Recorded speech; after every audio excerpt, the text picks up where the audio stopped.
Tony Khan is interested in the latest WWE releases. Plus, is more NXT talent getting cut?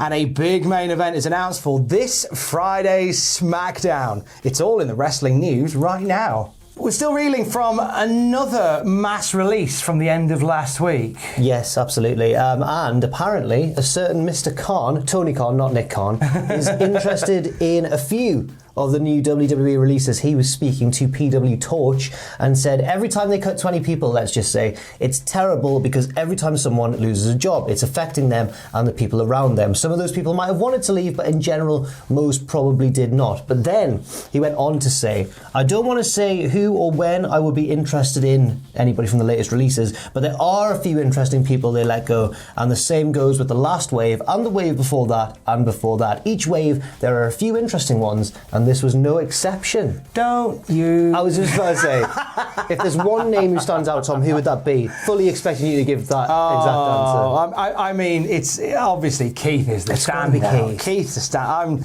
I was devastated. Like Alex said, like there was a genuine drop in my mood. I am gutted for him. We'll talk more about it later in a video.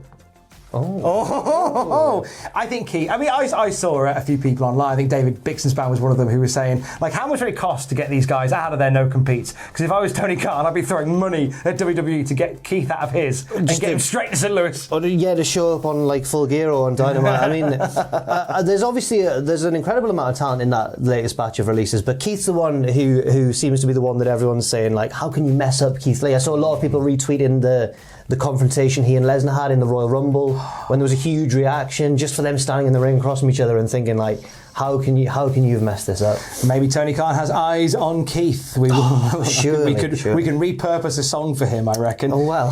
Talking of releases, possibly some more cuts for NXT. Well, Dave Meltzer on Wrestling Observer Radio said that there were roughly 10 more names, in strong discussion of being released last week who ultimately weren't.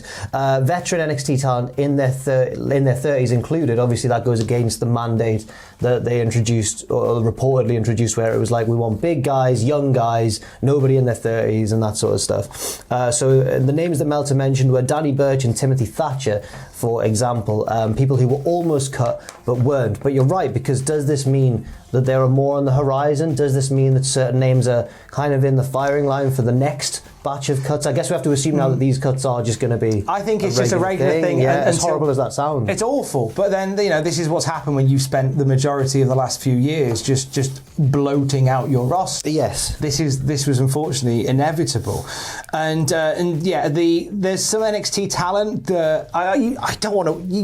You don't want to wish losing someone a job, no, of for course goodness not. sake. But you have to believe there's a few that they would be keen to find new homes for if they can. Yeah. Namely, as we talked about on Saturday in the news, Kyle O'Reilly and Johnny Gargano having a dark match on SmackDown. Yeah, like this to me smacks of that round of releases a while back, where then on the Friday you had like 4 or 5 guys. Funny enough, Karrion Kross, one of them, that was being rushed to call up because there were these big changes coming to NXT. Yeah, exactly. To put a positive spin on it, I suppose, the fact that Danny Burch and Timothy Thatcher there were strong discussions around them and people like them getting released, according again to Meltzer, but they weren't, perhaps means that they've got something in mind for them. I'm not, but then again, I do hope so. It's just hard to be optimistic that even if they do have something in mind for them, whether that'll, be creatively fulfilling and work, be good on TV. Because at the minute, NXT 2.0 is just so erratic. They could turn up as lumberjacks or big men. I don't know, it's so strange. When it comes to Danny Burch, let's talk about his tag partner, Oney Lorcan. Biff Busick, who was let go. And then again, that's devastating. He was WWE champion on my copy of 2K19 for up to a year.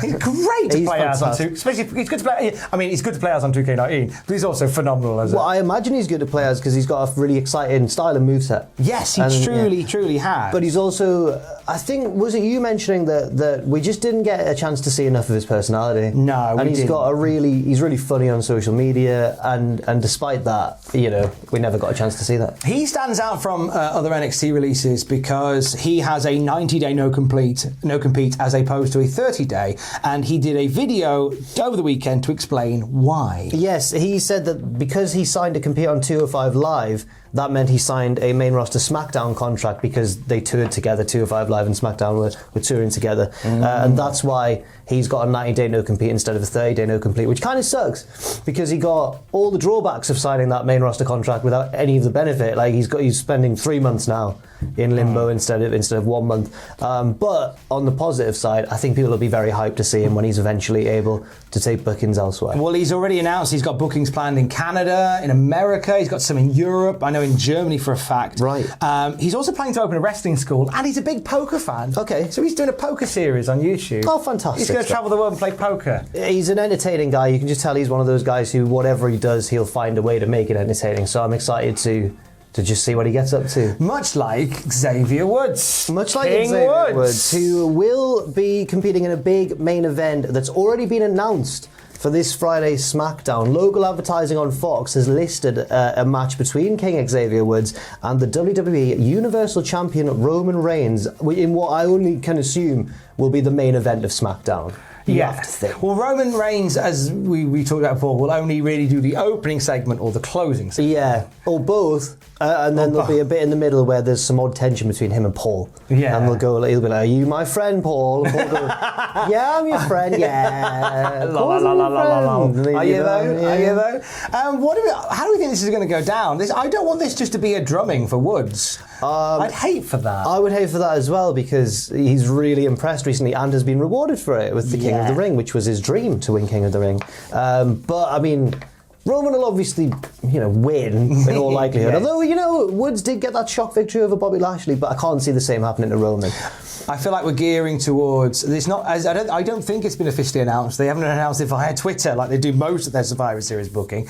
But I imagine we'll get WWE Champion versus Universal Champion at Survivor Series. So he's implying then that Roman will do something really nasty to Woods in order to fuel the fire between him and Big E. Yeah, and then we'll get Big E and Roman at Survivor Series. That would make total sense. That's a nice thing to do. It's a good match. It's a good that'll match. be a strong match. But that's his Friday SmackDown. I think it's a point of interest because very rarely do we get announced a main event for SmackDown these days this far out. Yeah. Like normally it'll be like a couple of days before, unless it's a special attraction where it'll be like next week. Well, it was local advertising on Fox, so it wasn't a big announcement, I suppose. Maybe they'll do that later on in the week. That's fair enough then. That's fair enough. So we'll wait on and see on that one.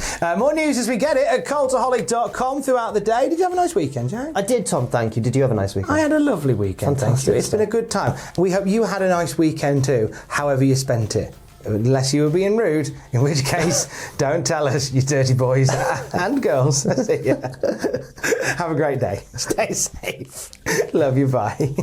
That was very charming sign-off. Thank you very much.